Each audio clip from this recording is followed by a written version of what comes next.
Ang mga bata sa ngayon ay kalimitang nakikita natin sa TikTok na gumagawa ng mga dance moves. Ngunit ang batang ito ay ibahin ninyo dahil isa siyang content creator o vlogger at mas kilala siya bilang si Chantal. Makikita nyo sa video na timely na, lalo na't malapit ng magundas at talaga nga namang tumutugma ang mga content nito. Meron pang semi-imported na ataol, meron namang oversized na ataol ang kanyang pinopromote, at meron pang patour na kung saan ay makikita natin ay tinutur niya ang mga viewers mula sa loob ng kanilang negosyo, ang tindahan ng kanilang mga ataol. Kawili-wili ang batang ito at meron pang pasilip sa kanilang delivery na meron daw silang kliyente na umorder mismo ng ataol at i-deliver nila ito. Marami talaga ang naaaliw sa talagang makwelang binabahagi at mga impormasyon ng batang si Chantal na tanging 7 years old lamang. At meron pa siyang pa-live Q&A na kung saan ay sinasagot niya ang mga tanong ng kanyang mga viewers. Ito ba'y nakakatakot o nakakatakyot? Mula rito sa lugar ng Santo Tomas, Pampanga ay makikilala natin ang kanilang pamilya at ang kanilang negosyo na pagawaan mismo ng mga ataol. At kikilalanin natin ang talagang napakabibo na batang si Chantal na walang ibang ginawa kundi ang i-promote ang kanilang negosyo. Ito daw ay pagmamay-ari mismo ng kanyang mga magulang. Kaya naman ay hindi daw niya pinapansin ng mga nagbaba sa kanila. Hindi daw sila bate. Naaliw daw kasi siya habang ginagawa niya ito. At ayon pa sa kanyang istorya, tinuturuan daw siya ng kanyang ina bago sumalang sa shoot o paggagawa ng video. Talagang nakitaan siya ng talento ng kanyang mga magulang.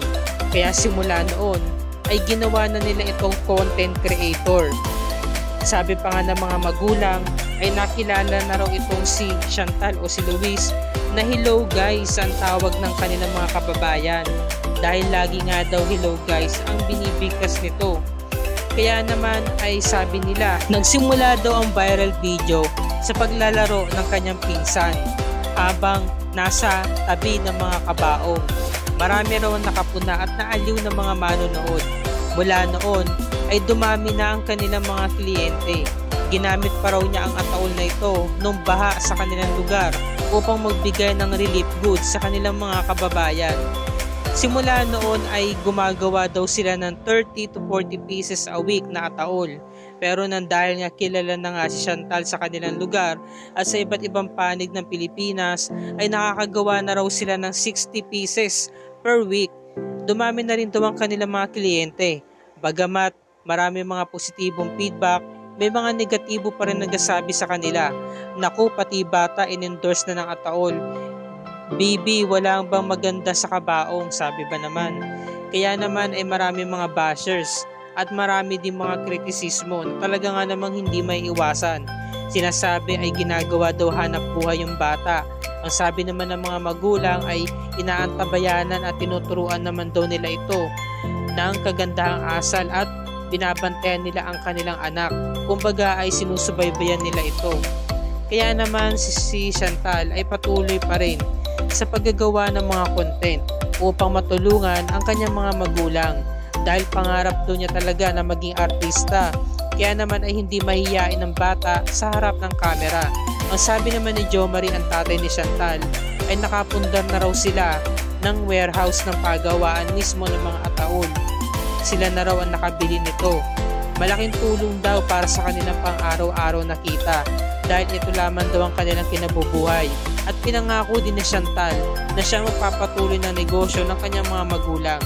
Samantala mga kabataan ngayon ay patuloy pa rin natin nakikita na nagkakaldagan at sumasayaw sa mga TikTok videos. Ngunit ibahin natin ito dahil ang isang licensed embalmer na si Paulo ay talagang sinasagot ang mga tanong tungkol sa patay ang siyang bumubuhay.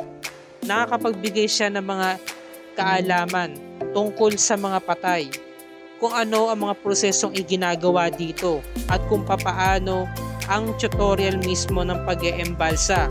Kilalanin natin si Paulo, ang isang licensed embalmer. Sabi niya, kahanga-hanga daw ang kanyang content dahil naiiba.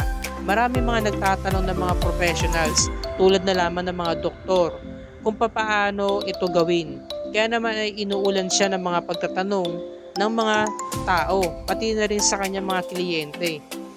2 dekada niya itong inaral, kaya hasang-hasa na talaga siya. At ang sabi pa nga niya ay kailangan niya itong ipagpatuloy dahil pamana ito ng kanyang mga magulang. Hindi na rin talaga ito nalalayo dahil ang negosyo nila ay punerarya. Samantala itong si Paulo ay nakapagtapos ng commerce. Ngunit dahil nga passion niya ito, ay nag-aral siya ng pag-eembalsa. Kaya naman ay naging lisensyadong embalmer itong si Paulo. At ayon pa sa kanyang ama ay naka 5 to 6 take na daw ito na exam, ngunit hindi nakapasa. At ang kanilang legit dating na embalmer ay namatay na daw. Kaya tanging si Paulo ang nagpatuloy ng kanilang negosyo at ngayon hands-on na siya dito dahil siya na ang nagmamanage. At ang sabi pa nga ng tao nagturo sa kanya nung una ay hawakan mo itong medyas upang suotan yung patay. Noong una ay nahihirapan pa daw siya. Pinakamadali lang daw ay yung pagsuot ng medyas. At doon niya naramdaman kung gaano katigas nga ang katawan ng bangkay noong mga panahon na nagsasanay pa lamang daw siya. At ayon sa kanyang istorya, nagtutwitch yung ilang body parts kapag tinuturukan nga ng formalin. Kaya ang akala ng mga kaanak ay buhay pa daw yung kaanak nilang namatay. Pero dahil nga doon nga sa pagtuturok, kaya nagmumuka itong buhay. Ngunit sa kanyang istorya ay nakakaranas din daw siya ng kababalaghan. Nung minsan pa nga ay bigla na lamang daw bumabagsak ang kanyang mga kagamitan sa loob ng embalming room. At minsan pa nga ay nakakaramdam daw siya ng pagtaas ng balahibo. Samantala wala naman daw malakas na hangin na pumapasok sa loob. Hindi na raw ito bago kay Paulo. Talagang kalimitang nararanasan niya ang mga bagay na ito. Noong una ay hindi daw siya naniniwala. Pero nung pinakikiramdaman na siya, ay dito na talaga siya naniwala. Kaya naman ay nakakahanga ang kanilang mga propesyon. Dahil sa kanilang mga trabaho ay marami silang mga natutulungan na mga tao upang makapagbigay ng kaalaman at upang masagot ang kanilang mga katanungan. Dito na po nagtatapos ang episode natin mga kapuso. Maraming salamat po.